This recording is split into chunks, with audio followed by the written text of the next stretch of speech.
So Gemma has quite fine, thin hair, and we're going to kind of really make the most of the hair and kind of bulk it out a little bit.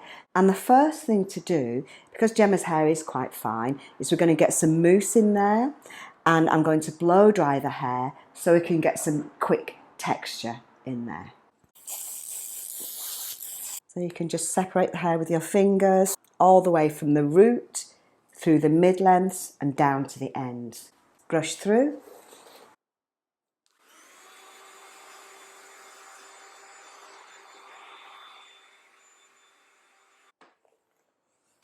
Make sure everything's nice and dry and brush through. Next, we're going to just smooth Gemma's hair out just a little bit. So a little bit of heat protector, the Style & Care lotion, although the mousse also works as a heat protector. Little extra bit of help here. Smooth out the hair with the straighteners, and then we'll create our curl. So a little bit of Stronghold hairspray, or you could use setting lotion. And then I'm using my 19mm tongs, and I'm just going to wave this section of hair. And we're going to go all the way through the hair, a section at a time, creating fabulous waves.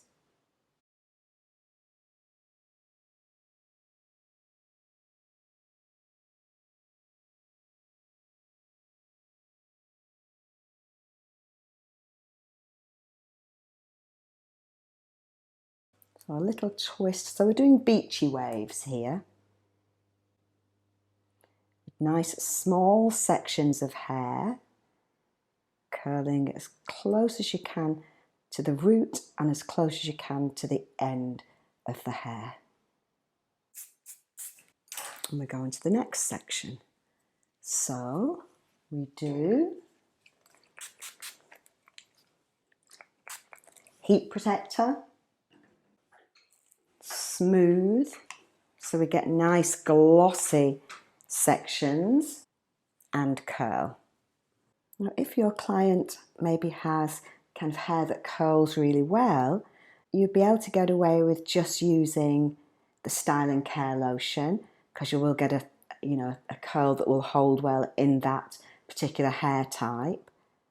So don't be in a hurry. You need to keep your sections nice and small.